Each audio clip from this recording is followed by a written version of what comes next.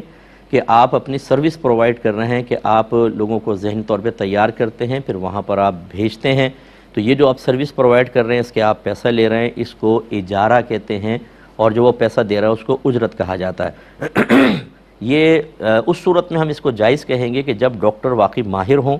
ان کے پاس جو ایکوپمنٹ ہیں وہ بڑے اچھے ہوں، رزلٹ بھی بہت صحیح قسم کا دیتے ہوں، لوٹ مار نہیں کرتے ہوں، لوگوں کو دھوکہ نہیں دیتے ہوں، تو پھر آپ ان کو بالکل وہاں پہ بھیج سکتے ہیں۔ اچھا اسی طرح ان کی قیمت بھی جو ہے الٹرا ساؤنڈ کی وہ عام جگہوں کے مطابق ہی ہو۔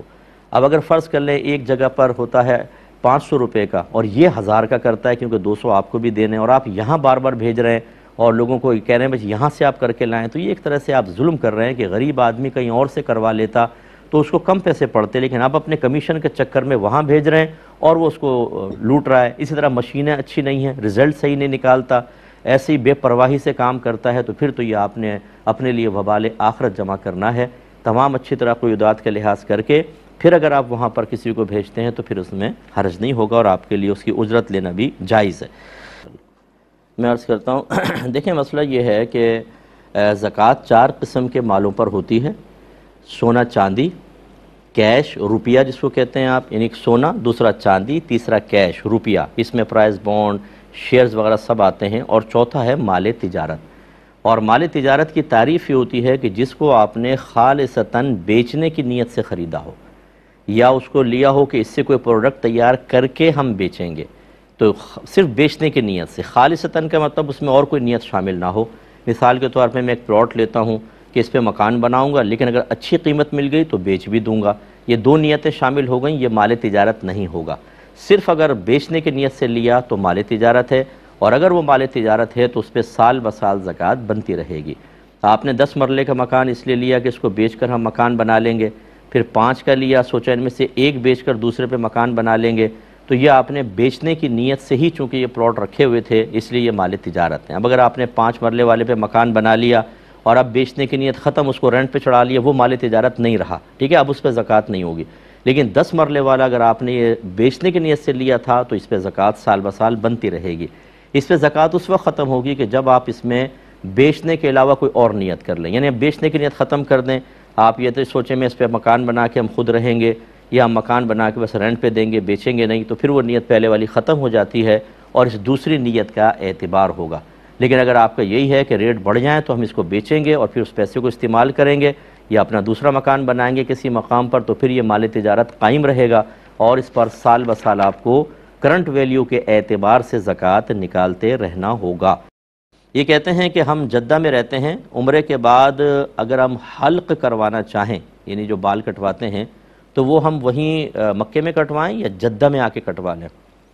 دیکھیں اچھی طرح یاد رکھیں کہ حلق ہو یا قصر، حلق مانے پوری ٹنڈ کروانا اور قصر کے مطلب تھوڑے بال کٹوانا، چھوٹے، وہ ایک سر کے کم از کم چوتھائی بال ایک پورے کے برابر کٹنے چاہیے، یا پورے سر کے بال ایک پورے کے برابر کاٹ لیں تو یہ قصر کہلاتا ہے۔ یہ نہیں کہ وہ وہاں پہ بچے کھڑے ہوئے ہیں، عرب میں نے دیکھیں تو جیسے آپ سعی سے فارغ ہوئے وہ کہتے کٹوا لیں، یہ زلف پکڑی کاٹ دیا، آپ احرام کی پابندی سے فارغ ہے، ایسا نہیں ہوتا ہے۔ پورے سر کے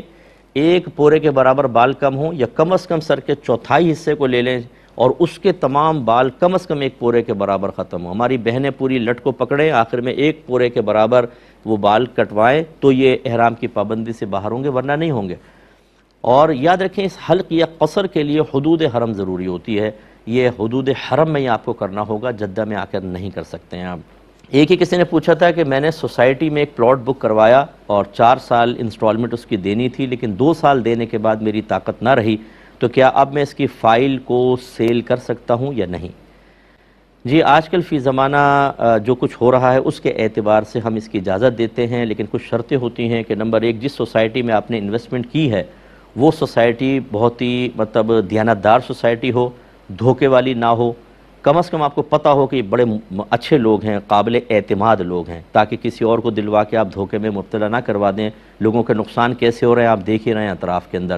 دوسری بات یہ کہ پلاٹنگ ہو چکی ہو، ان کی نمبرنگ ہو چکی ہو، لوکیشن بالکل واضح ہو پلاٹ کی کہ یہ کارنر پلاٹ ہے، فلاں پلاٹ ہے، 13واں نمبر ہے، 14 نمبر ہے، کہ جا کے کوئی اس پلاٹ کو دیکھ سکے۔ ابھی اگر نمبرنگ نہیں ہوئی، پلاٹنگ بالکل نہیں ہوئی، گویا کہ قطع زمین تو ہے لیکن آپ کا پلاٹ کہاں پر ہوگا یہ غیر معلوم ہے، ابھی مجہول ہے، تو پھر آپ اس فائل کو نہیں بیچ سکتے۔ اس طرح غیر معلوم چیز کو نہیں بیچا جا سکتا۔ یوں ہی یہ بھی انویسٹیگیشن آپ کو کرنی ہوگی کہ کیا جو متعلقہ ادارے ہیں ادھر سے NOC ملی ہوئی ہے کہ نہیں۔ یہ سوسائٹیاں ہوتی ہیں بعض اوقات قابل اعتماد بھی نظر آتی ہیں، لیکن NOC کے بغیر کام کر لیتے ہیں، لوگوں سے پیسہ لے لیتے ہیں اور پھر بھاگ جاتے ہیں اور لوگ خوار ہو جاتے ہیں بیچارے، جائیں تو جائیں کہاں۔ اس طرح کے اگر معاملہ آپ کریں گے تو قابل گرفت ہوں گے، پھر آپ کو خود ہی اس کو بھگتنا چاہیے۔ لیکن اگر یہ تمام چیزیں موجود ہیں تو پھر بہرحال فائل کی بیع، اصل میں فائل نہیں بیچ رہے آپ، وہ جو آپ کا ایک حق ہے وہاں پر اس پلاٹ کے اوپر، وہ حق کی بیع آپ کر رہے ہیں حقیقتاً، ورنہ ابھی تو پلاٹ قبضے میں بھی نہیں آیا اور فائل کوئی ایسی چیز نہیں ہے، تو اس کی گنجائش بہرحال ہمارے عرف کے اعتبار سے نکل سکتی ہے، لیکن انہی قیودات کے ساتھ جو میں نے بیان کی۔ اگر آپ کے ذہن میں فوراً نہ آئی ہو تو اس پروگرام کو 2-3 دفعہ جو متعلقہ افراد ہیں وہ اس کو ریپیٹ کر کے یعنی یوٹیوب پہ دیکھ لیں اچھی طرح، پہلے اس کو مطمئن ہونے کے بعد پھر کوئی عملی قدم اٹھایا جائے۔ آپ ہمارے لیے دعا کیجئے، میں آپ کے لیے دعا گو ہوں کہ اللہ تبارک و تعالی ہمیں شریعت کو سیکھنے، سمجھنے اور اپنے گھروں میں اس کو داخل ہونے دینے اور نافذ کرنے کی توفیق عطا فرمائے۔ آمین۔ وآخر دعوانا ان الحمدللہ رب العالمین۔